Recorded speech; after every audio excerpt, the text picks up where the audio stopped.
This is PTV Pools. I am Syed SHABAHAT and you're watching Fault Lines. A great crisis of this modern time is unfolding in the narrow strip of Gaza.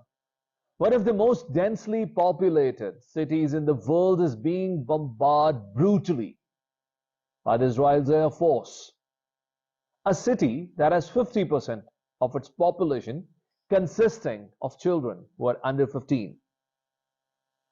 The urban centers are not safe. The mosques, churches, hospitals, bazaars, every place is unsafe. Israel has an absolute impunity to kill anyone on the streets. Even the international media has very limited access. The internet is cut off. There's no electricity. There's no water. The Secretary General of the United Nations, standing on the border crossing of Rafah, is unable to commit humanitarian assistance to the people of Gaza. And the world watch absolute silence against this brutality. Here's my take on what is unfolding in Gaza. A massacre is taking place in Gaza. The world is silent because the world is scared. Only 500 are bombed in one hospital, something that has not happened in the recent history of our modern times. The bodies of Palestinian babies, children, and women are piling up in the streets of Gaza. With their bare hands, the people of Palestine are searching for the bodies trapped under the rubble after their strikes done by Israel. White phosphorus bombs being used to kill them, to burn them alive. Palestinian children are not treated as children of human beings. They are treated as children of enemy, as animals to be slaughtered. Only Israel can bomb different countries in course of 48 hours, namely Palestine, Lebanon, and Syria. Even the Rafah's border crossing has been bombed and is still portrayed as a victim. Lies are being generated in form of an organized propaganda. Just imagine the story of 40 babies beheaded. A walk and talk journalist claimed, and it became a part of media propaganda. Later, the same journalist said that it was a blatant piece of lie. 250 people were killed at a concert, but no one saw the people dying at the concert, just saw them running. Yet it is being believed as this narrative is pushed by the mainstream media. More importantly, the international community led by the United States is a mere bystander. Biden is in fact asking Congress to allocate more funds to finance this absolute manslaughter. Ladies and gentlemen, to talk about this very pertinent subject, my first speaker is joining me over the phone from United States. He is Dr. Carl Kolzenthaler, professor at the University of Akron. Dr. Carl, I welcome you to the show. Happy to be on your show as always. Thanks for having me. Dr. Carl, the bombing in the hospitals of Gaza, the United States is trying to justify this. The president gave ambiguous remarks saying the other side has hit the hospital. Can you help us to understand what did he exactly mean?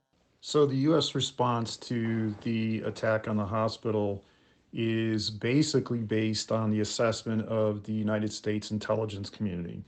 And basically the U.S. intelligence community has said that they have evidence that the reason why the hospital exploded was because a missile came down on the hospital.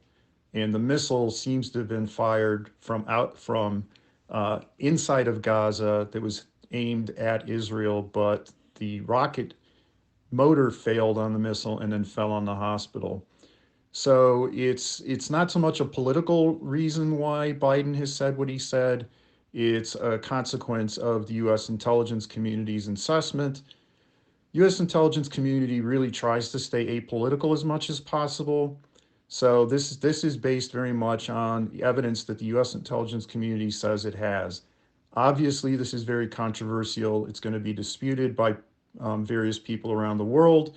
It's obviously also very problematic for the U.S. image that it looks like the Biden administration has come down on Israel's side when this is not viewed positively at all in the Islamic world. So this is one more reason why the United States is becoming increasingly isolated, I believe, in the Islamic world. And I'd be interested in seeing kind of the responses that we see in surveys as to how the United States is viewed now as a consequence of this conflict in Gaza, um, and particularly what the Israelis are doing in Gaza. And while this absolute manslaughter is taking place, led by the state of Israel, the United States is asking for another $100 billion to the Congress. Is it necessary? Did we find Israel's military capability being dented to such a level that the United States has to come for a rescue? The Biden administration's request to Congress for the $100 billion for aid to Israel is a consequence of the Israelis asking for this amount. And so the Biden administration is passing this request on to Congress. So this is about military support for the Israelis mostly. One of the things that I have heard through channels is that the Israelis are concerned about running out of munitions in the ground invasion that's expected to take place in Gaza. This will be very controversial, obviously, because it will look like the United States is supplying weapon systems to the Israelis that will be used against the Palestinians. It'll be one more reason why the United States will have a very difficult time appearing to be even-handed in this conflict. It will isolate the United States more in the Islamic world. There will be attempts clearly on the part, particularly of the State Department and Secretary of State Blinken, also on the part of Biden, to try to repair relations with the Islamic world. But that will be very difficult given this supply of weaponry to the Israelis. This supply of weapons to Israel is not particularly controversial within the United States. It's actually an easier sell for Biden to ask for this money for Israel than it is to ask for the money for supplying the Ukrainians in their war against the Russians. So this should probably sail through the Congress relatively easily. But once again, there's clear optics problems for the United States when it comes to supplying these weapon systems to Israel. Dr. Call, the way United States is looking toward this international catastrophe, do you also have the similar views? Do you also have all of your sympathies with the state of Israel instead of having sympathies with the people of Gaza? I think the response from the United States about this crisis in Gaza and Israel is very much colored by domestic politics. This is one thing that absolutely has to be kept in mind. The importance of the Israel issue in domestic politics on the left and the right in the United States is extremely stark. And this response from the U.S. government actually doesn't surprise me at all. From my own perspective, obviously there is a very pressing humanitarian crisis going on in Gaza, and it's only getting worse. That needs to be addressed. The important thing, though, is that this issue is addressed and the security situation for both sides, the Palestinians and the Israelis, also gets addressed. But why the United States politics is so blatantly and so obviously inclined toward the brutalities done by the state of Israel? Why don't we find the US government or the US politics having a balance between the two sides? There are two very, very important constituencies in American politics that have played an outsized role in U.S. policy towards Israel. And then there's kind of a third audience that I'll talk about as well. The first audience is the Jewish voting public in the United States, which isn't so large numerically, but is very important in that it's active. It plays a large role in both political parties in the United States, particularly in the Democratic Party. They are well organized. They have some very important interest organizations within the United States that can make or break political campaigns of candidates who are viewed as not being sufficiently sympathetic to the Israeli cause. So that is a very important thing. The Jewish vote and the power of Jewish voters in the United States is important.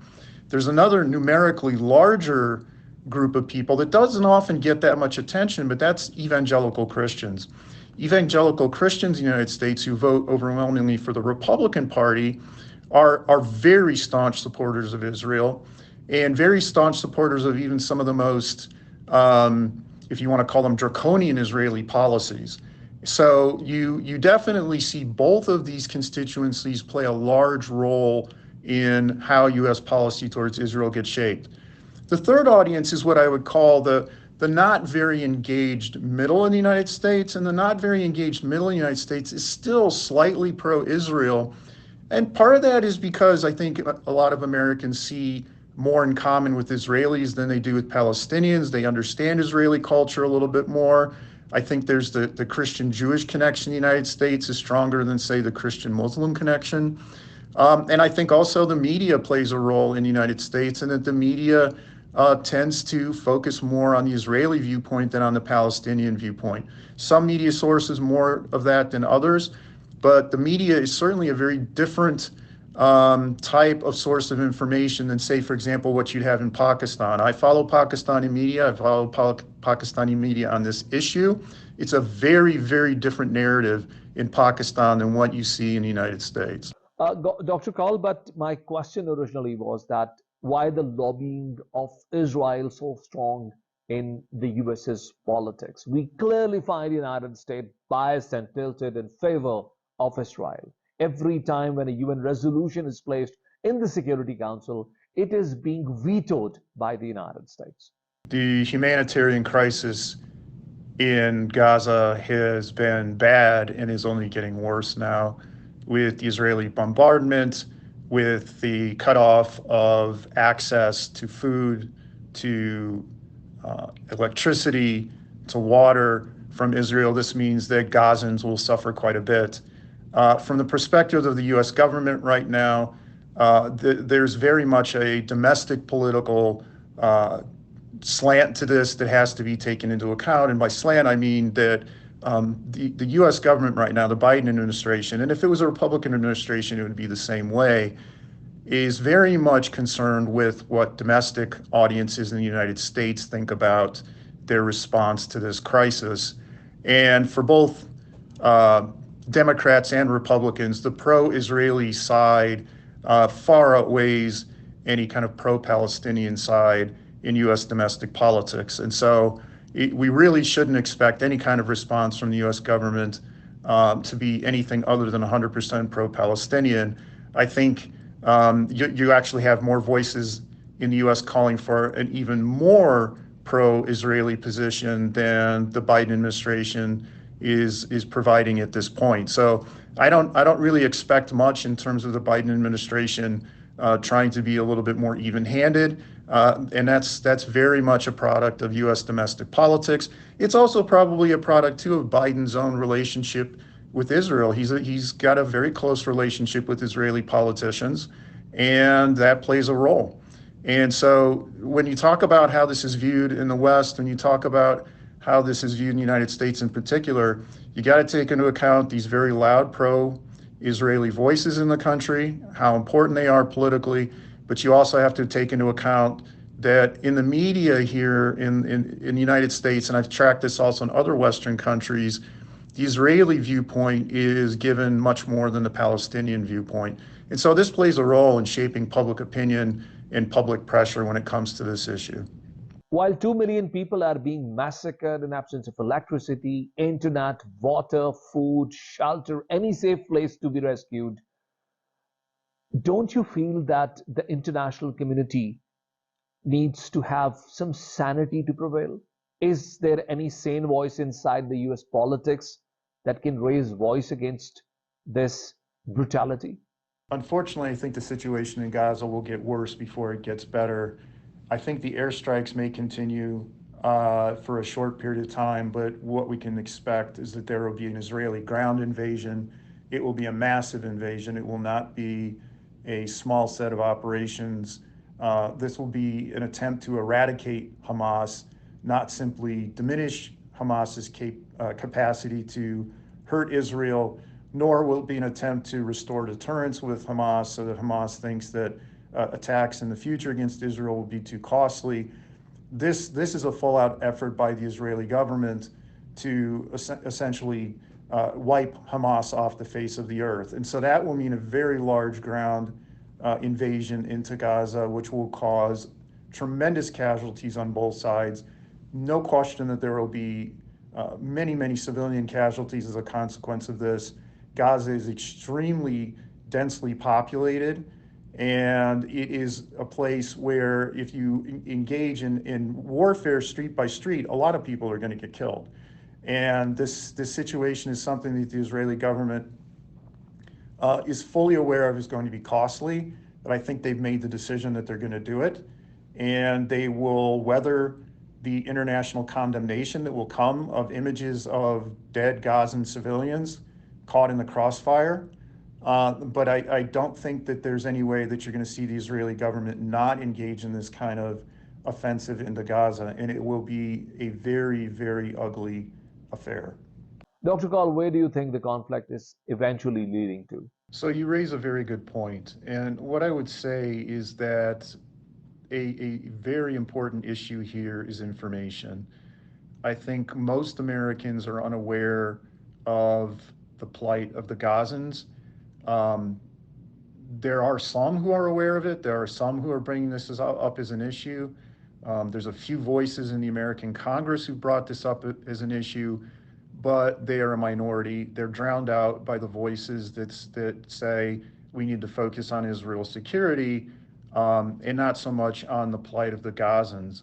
And so if you look at this and how it's portrayed in the U.S. media, there definitely are some images of Israeli airstrikes, and you see images of people being brought out of these collapsed buildings, even children being brought out of these collapsed buildings. And you'll hear people in the United States say that this is tragic, but what you most commonly hear is that this is a necessary counteroffensive or counterterrorism operation for Israel to be secure from Hamas. And so there's not a very large number of people who are saying we need to pressure the Israelis into taking a different tact on trying to deal with the threat from Hamas emanating from Gaza. Those voices are just not very loud. And I think part of that is because so much of the imagery that we see here in the United States is of the consequences of the terrorist attack that Hamas perpetrated against Israel. There's lots of images of Israelis who were gunned down, that kind of thing. And then you'll see these kind of more abstract images of Israeli bombs hitting Gaza. And it's not the same kind of personal images that you see where, you see dead Israelis on the ground who've been shot by Hamas, but in Gaza you see a bomb hitting a building. And I think it's a much more abstract, much less personal kind of connection to the conflict when you have that kind of imagery. And I think when I look at the imagery that's coming out of the Muslim world, the imagery is much more on the suffering that's happening among the Gazans. So it's just a different vantage point, and it's a vantage point that I think is very much driven by sympathy towards one side versus the other, unfortunately. Thank you very much, Dr. Kaul, for being a guest in our show. Ladies and gentlemen, this was Dr. Kaul Kalzanthella, and my second guest in this program is from Canada. His name is Professor Mohannad Ayash. He's professor of sociology at Mount Royal University of Canada. Professor Ayash has published academic books and articles. He has written on Al Jazeera, The Baffler, Middle East Eye, The Breach, and many other international papers. Professor Ayash, I welcome you to the show. Thanks for having me. I appreciate it. Before we talk anything specific about what is happening? Give us a brief overview of the situation that we see unfolding in the narrow strip of Gaza. So I mean, I don't have sources on the ground myself or anything like that. I'm following things on social media and over the news as everyone else is. Certainly not following Canadian news networks or American news networks or British news networks or any of these networks. It's better to follow something like Al Jazeera or other sources that give you a more accurate description of what's happening. But the situation is quite dire right now. I mean, my mind cannot think about anything right now other than Israel's evacuation order for 1.1 million Palestinians to leave their homes and lands from northern Gaza and move to southern Gaza. This is, to me, a clear intention to expel those Palestinians once and for all, as far as the Israelis are concerned, from those lands. The Israeli government has been saying that that is what they want to do for a long time. That they want to establish the greater Israel over the entire land of historic Palestine, and that includes Gaza. And they are taking this opportunity to do just that. They're going to try to create, I believe, a military zone in the northern half of Gaza under Israeli control. And will not allow Palestinians to return back to their homes. Palestinians fleeing their homes right now in northern Gaza are saying, we don't know if we'll ever be allowed to return. Some are being bombed and killed indiscriminately as they flee as well. The situation is extremely, extremely dire at the moment. This is another Nakba happening right before our eyes. This is a serious, serious situation. The state of Israel had given a warning to the people of Gaza living in the northern part of the city to flee to the southern part of the city, to evacuate the northern part altogether.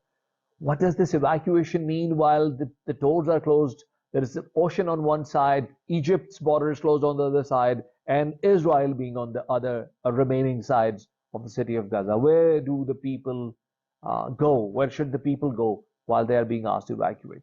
They're telling them to go to southern Gaza, which is also not safe. Just to be clear, all of the Gaza Strip, none of it is, there's not 1 inch of the Gaza Strip that is safe. Anybody can die anywhere in Gaza Strip at any moment right now. Even the Rafah crossing, which they say they'll let people out, they bombed that too. They bombed the crossing itself. So there is no safe place for Palestinians to go, but they don't care about the safety of the Palestinians. This evacuation order is being painted by some in the stupid, I'm sorry, I'm just going to be upfront here, the stupid Western media as somehow showing the sort of humanity of the Israeli government to let civilians leave and get out of harm's way. It has nothing to do with that. Israel does not care 1 iota about the health and safety and well-being and freedom and liberation of Palestinians anywhere, and certainly not in the Gaza Strip. And so they're trying to evacuate them is the word that they're using, but they're actually expelling them. That's the word that I would use. They are expelling Palestinians right now from their lands.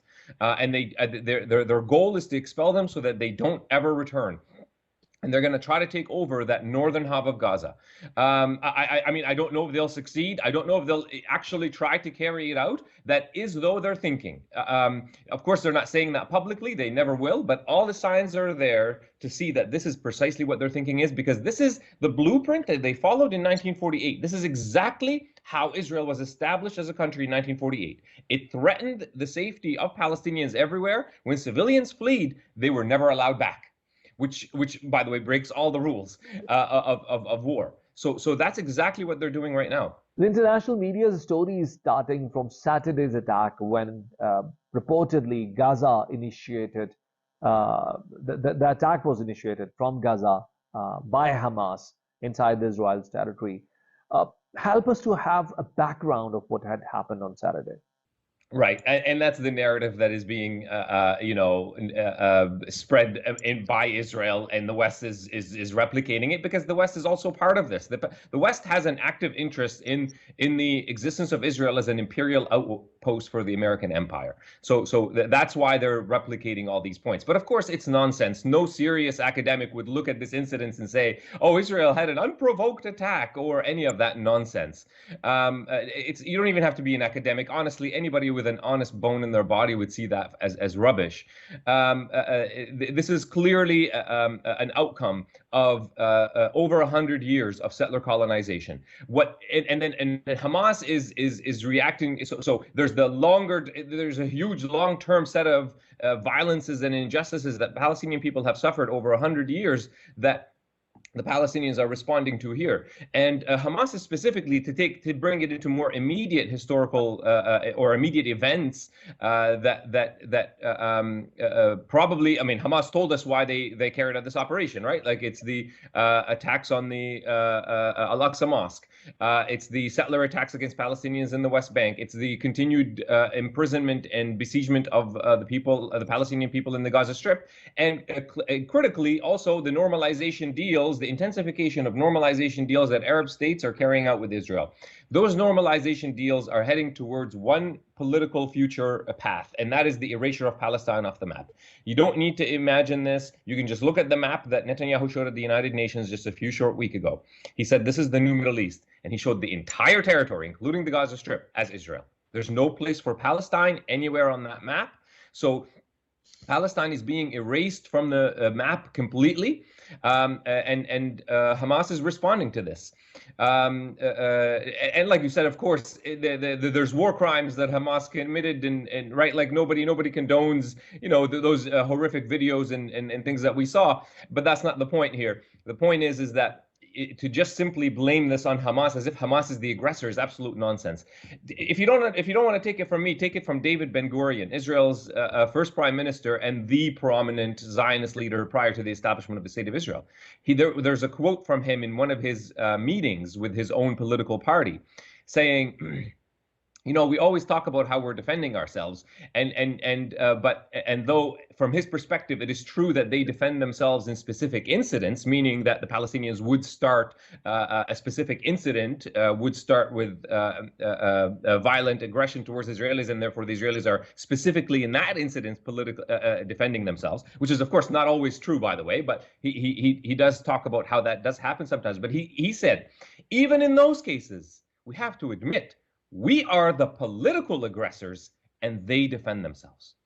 Israel is always the political aggressor, regardless of who fired the first shot in a particular incident. And they are the political aggressor because they are the ones that have decided the indigenous Palestinian people living on their lands for centuries should be removed from it, should be expelled from it, and replaced with Israeli Jewish settlers. This always necessarily makes them the aggressor. So Israel is always the aggressor in this context. Professor Ayash, had Hamas done its calculations rightly? Was it aware of the aftermath of what it was about to initiate on Saturday? Don't you believe it has clearly miscalculated the response that has been done by the state of Israel? Yeah, so look, I'm not an expert on Hamas, nor do I speak on their behalf, and I certainly don't support them politically, just to be clear. So I have no idea what they talked about in their meetings about what their calculations, what they thought the response would be, or is the response bigger than they thought it would be? I have no idea, but certainly. I fear these consequences, but this is the other thing that is widespread amongst the Palestinian population. This idea is that no matter what we do, we're getting wiped off the map. So it's not like Israel was behaving kindly to us until this happened. Palestinians were getting bombed and indiscriminately killed in the Gaza Strip and beyond for decades. So Palestinians are saying, well, I mean, they're going to kill us anyway. They're trying to erase us anyway. It doesn't matter what we do. They're going to do that.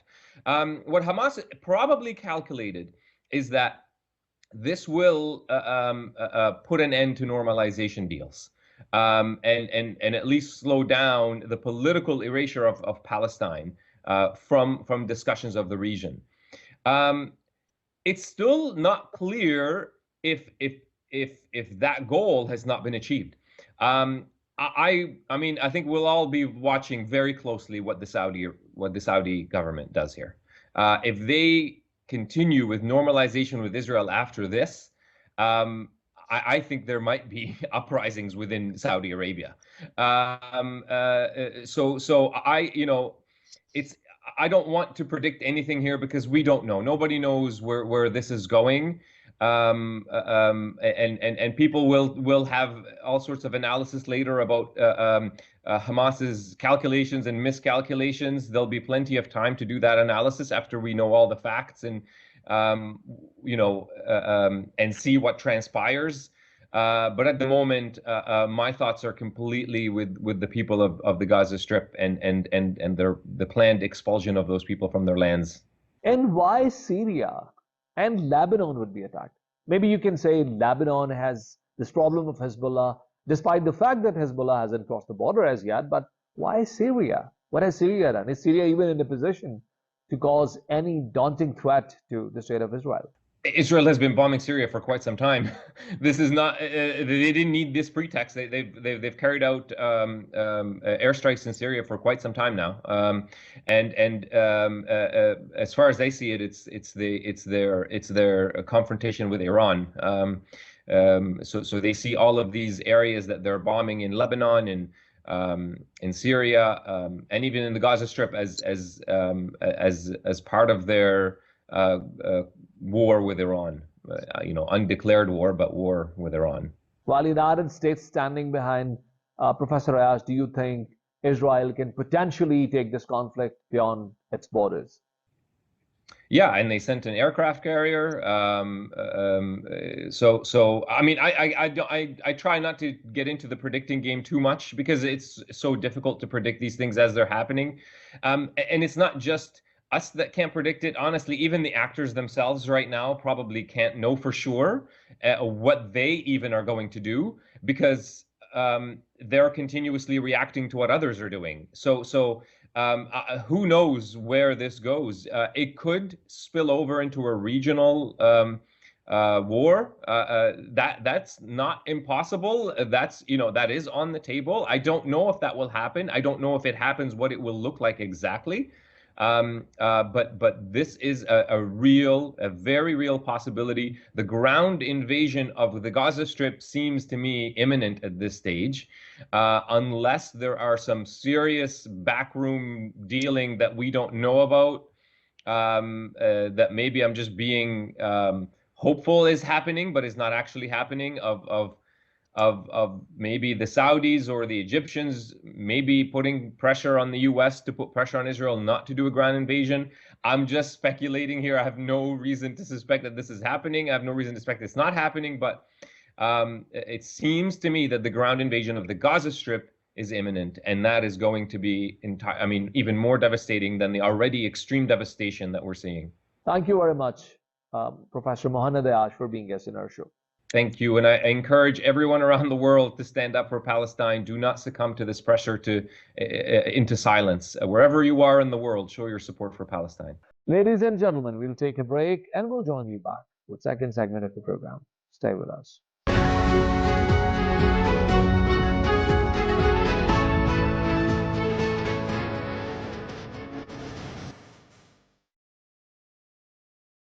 Welcome back, ladies and gentlemen, to talk about geopolitics around this subject and to see how this is going to affect the Middle Eastern politics at large. I have invited Ahmed Zaki, who's joining me on Skype from Somaliland. Ahmed Zaki is an expert of Middle Eastern affairs and frequently appears on Fault Lines. Ahmed Zaki, I welcome you to the show.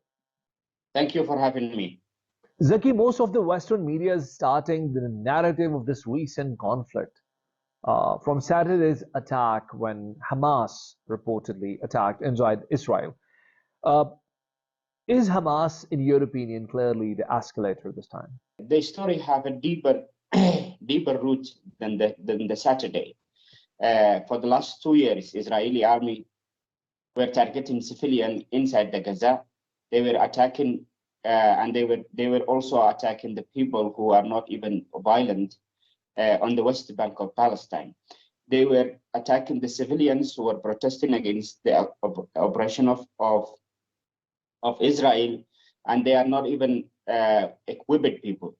They are civilian, young children, women, and even elderly people. They were attacking regularly for the last 2 years in the Masjid al-Aqsa. While people are praying, they were storming inside the masjid with heavy weapons, and they were attacking the people. It was propagated war, which Hamas was not able to tolerate for a long time. It was not the start of the last Saturday, and the hypocrisy of the Western media shows that they have a deep hate for all non-Muslims. That's very clear that it's not only for Arabs. That's what Muslims in Western country, minority Muslims, are facing Islamophobia.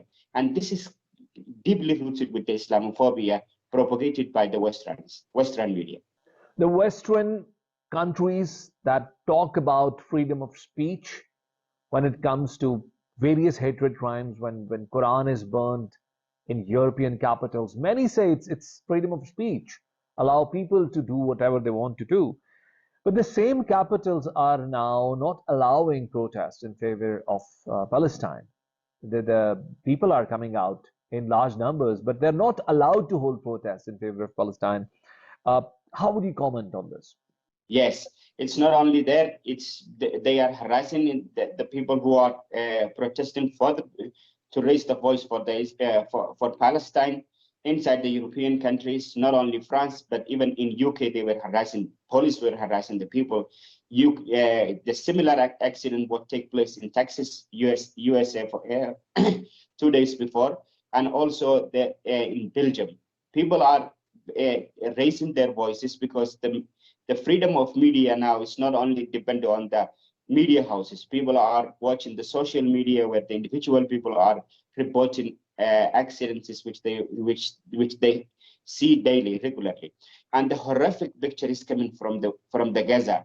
It's an example for the hypocrisy of Western media. While they are showing only one side of the story, they are ignoring the other side of the story too. What choices do you believe Israel had in this conflict? Because clearly, when being attacked from Gaza, Gaza had to face the wrath of the state of Israel. At least that is what Israel's point of view is. That is Israel. Number one, we should have to understand Israel is occupied power. They are colonizing power. They occupied the people of Palestinians' land. They are removing from their land, destroying their old houses, building new settlements, bringing the people from outside of Israel, and installing their own people into that land. And the occupiers, on the other hand, Israeli people are not a civilian people. When you see that every adult person of Israel between 18 to 40 is a member of active member or reserve member of military, which means they militarize it, whole the nation. Other than that, the one more thing is that Israel have a million options. That they have to respect the international law. The Oslo Accord is one option that they can call for the Arab nations, including Palestine, sit together and finalize that this is the Oslo Accord and we are ready to fulfill. And after that, if Palestinians make violence after that, it's the mistake of Palestine. But when you regularly, every day, when you push someone from their home, push them back to Gaza, and again bombard them, when you took their houses, their land, they are refugees. Now 70% of the people living in Gaza is refugees. And now you are throwing bomb on them, and daily and regularly. And now you are saying that you should not resist. People are not animal. They are at least they have some sort of human dignity. But the hypocrisy of media leaders, Western leaders, and media people, they are making that Israel have no choice. Israel have every choice to make a peace, but they don't want to do. They want to eliminate Palestinian from the roots, and that is their agenda. Lebanon and Syria are also facing the wrath of Israel. How do you comment on this, Mr. Ahmed Zaki? Syria have a lot of civil war militants. There are a lot of people who are in war with Israel, and for the support of Hamas, there are some missiles coming from Syria. But definitely, the response of Israel, it reaches into the mission. I'm afraid that it will invite the war with Bashar al-Assad, and that will escalate the war more seriously. Zaki, many commentators are of the view that Israel might take up this opportunity to expand its borders beyond where these borders are at the moment. It might take a military war. It might take a land-based attack against the neighboring countries. Do you have such apprehensions? Definitely, Israel want to eliminate all Palestinians from the Palestinian land, and they want to claim that the promised land, which they are propagating for their political agenda, they want to capture all that and push the Palestinian to the Palestine of Gaza. They are pushing by force to Egypt, while they are America and Israel, they are pressurizing the Egyptian government to not open even the border for Palestinian, which means people should have to die for hunger, for thirst, because they are going to, they close the electricity, they close the water, they close the medical and medical help which comes from outside. They are not allowing even the injuries should get the proper treatment. They are attacking hospitals. And that is how inhuman they are. And how do you evaluate the role of Jordan? Recently, the King of Jordan also postponed the conference as protest, where um, President of the United States and President of Egypt were coming for some reconciliation. How do you see the role Jordan is playing at the moment? Jordan, since the violence started and newly started this violence, Jordan was quite silent for a long time. But right now, they opened their borders for Palestinians on West Bank to come as a refugee in Jordan. And on the other hand, when you see the population of Jordan, 70% of the population are Palestinian refugees who fled from their land to Jordan.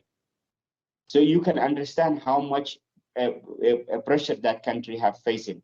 On the other hand, Jordan used to have the role of mediation. But after when they lost the conference with the Israelis didn't fulfill all their promises that they have given to the Arab nations. Jordan start ignoring the negotiation. So now the only negotiation part which can take place this time to resettle this conflict is Qatar and Turkey. But do you agree with me that the silence of State of Egypt continues during these catastrophic times?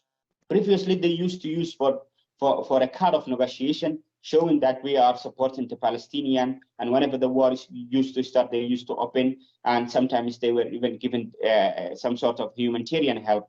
But this time, they deliberately close more and make it more tight. And no human can come out from Gaza, while Israelis are pushing towards Gaza.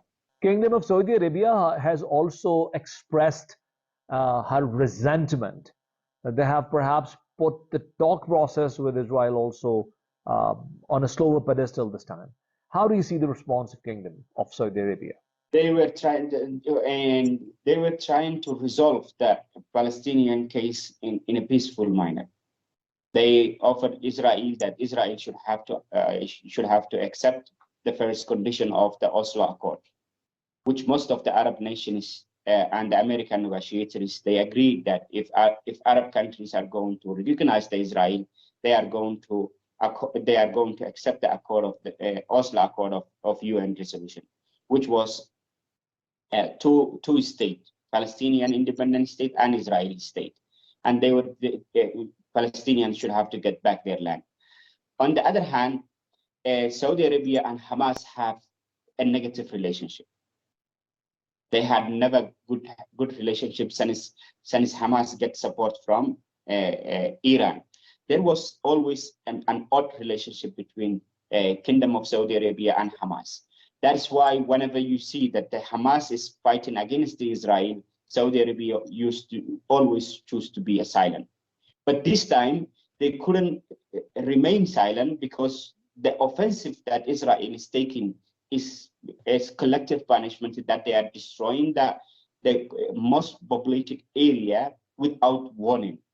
And Saudi Arabia, if they tolerate that and accept that, they are going to lose the credibility of the Islamic leader in the world.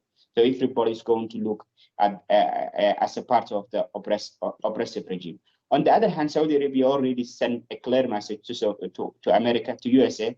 They said, if you are going to support openly with the Israel, we have no choice otherwise to support the Palestinian people. And that will come out for the next few days. That if Americans are going to send more than what they have already given to Israel, it will show that the Saudi Arabia will going to host the Islam OIC organization, and it will force that the Muslim world will stand with the Palestine. And Zaki, how about Iran, that is one of the major vocal supporters? I would repeat the word vocal supporters of Hamas. Iran, somehow it's a complicated case in the Middle East that mostly the international political analyzers, they always underline they always underline Iran's influence in the Middle East. When you see in one side, Iran is under huge of economic pressure, that they have a local issues a lot. And now the Iranian people came into the streets demanding their government to stand with the Hamas. And anytime they can stand with Hamas. And on the other side, Israel, if the Israel is going to continue this bombardment and banishing, anytime that Iran can intervene the war. Thank you very much, Ahmed Zaki, for being guest on our show. Thank you so much. Ladies and gentlemen, in the last part of my program, I'm inviting Kas Zadan. Kas is a former member of Parliament from Jordan, Parliament of Jordan. He's also a member of Royal Committee of Modernization of Jordan, and is an expert of the affairs of the Middle East. I welcome you to the show, Mr. Kas Zadan. Thank you, my friend. Kas, what is your take on what is happening at the moment? Do you also condemn the brutality being unfolded by the state of Israel? I don't think it can be even looked at as unfortunate. What's happening in Gaza, what's happening in Palestine is a genocide committed under the eyes of the international community of the so-called free world. Everyone is watching genocide being committed day by day, hour by hour, and as we speak, right now, genocide is being committed in the Gaza Strip. Children are being killed. Pictures are all over the world. What's happening is extremely dangerous, not in the sense just of what's happening in Palestine, in the sense of the conscience of the free world. Where is everyone from what's happening? Where is everyone from the genocide that is being committed as we speak, every day, hour by hour, and minute by minute? And how is your country looking into this catastrophe? Does your country at large have the similar feelings as all other major Muslim countries have at the moment? Jordan had today several political movements and political parties. Our party as well, the Civil Democratic Party in Jordan, we participated in a 1 million protesters gathered in downtown Amman, refusing what's happening. Jordan, on an official level, has always stood by the Palestinian people.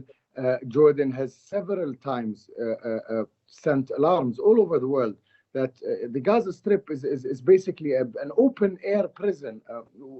The continuous establishment of settlements in the West Bank is detrimental to the whole two-state solution. And the way that this right-wing Israeli government has been dealing with the whole peace process, as they might claim, was detrimental and very extremely bad. And Jordan always said that, always noted that in the international community, and no one listened. And now you cannot pressure people that much. You cannot take their land, put them in an open-air prison, take out their rights, take out their land, whether in the West Bank, whether in the whole of Palestine. And this is what's happening. And what's happening today is a normal reaction for all what has been happening and the crimes and atrocities that have been committed by Israel against the Palestinians all over these years and all over the past decades. And no one moved, neither the international community and no one. And now when a reaction to an action is happening. Everyone goes and the international community and everyone stands by the occupier, not the occupied. Let's remember who the occupier is and who the occupied are. The occupier is the state of Israel. The occupied are the Palestinians. This is the essence of what's happening in our part of the world. This is not a religious conflict between Islam and Judaism. This is a conflict between Arabs and Zionism. This is the title of the conflict.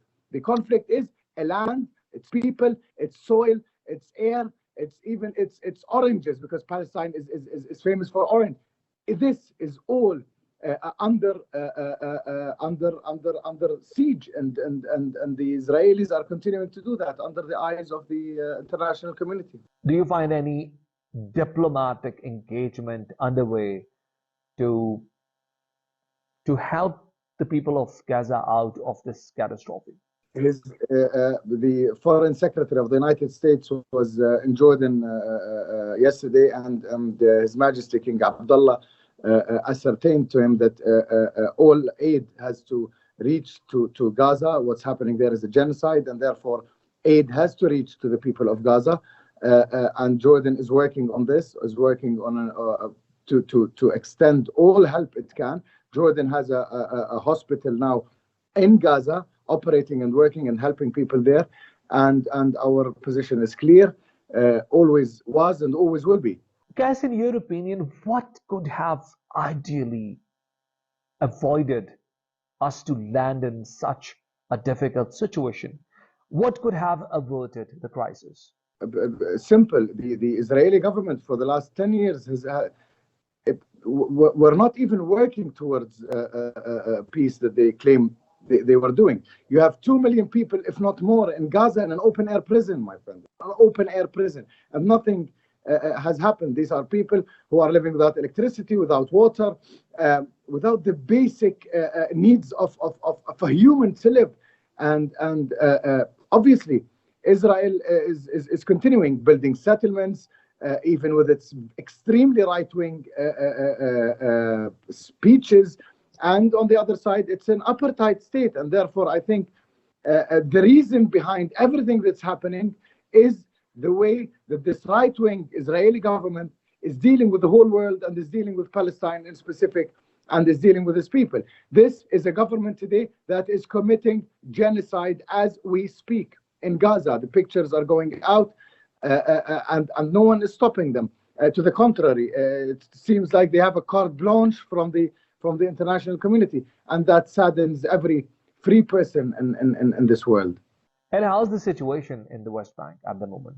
There is rage in the West Bank, there is rage in the Arab world, there is rage in the Islamic world, and there is rage in every country that believes in the freedom and in the right of the Palestinian people to live in their own country, in their own under their own rule. Everyone, today there was a couple of incidents in the West Bank as well. 12 people were killed. So this might be transferred to the West Bank, and that's extremely dangerous as well, because Israel has to understand that they cannot continue occupation in the way they are continuing to do it. And there are people who live on that land, will continue to live in that land, and I don't think are willing to leave that land. Do you find an exit plan, Cass? Any exit plan that you think the government of Israel have? Or is it actually trying to manslaughter 2 million people and then to capture all the territory of Gaza? This is what they are doing until now, and no one is telling them to stop. Neither the international community, no one. You have a couple of freedom fighters fighting for their freedom, and you have a whole army with its weapons. The most newly technological weapons are being used. White phosphorus comes on the Human Rights Watch earlier today. We're saying that white phosphorus was being used in Gaza and in Lebanon. And I think genocide is being committed as we speak. Thank you very much, Kassadan, for being guest in our show. Thank you, my friend. Ladies and gentlemen, whatever is happening in this strip of Gaza is the worst crisis of our modern times. It is now on us as human beings, as members of international community. How do we respond to this catastrophe? We'll join you next week with another program. And until then, Allah Hafiz.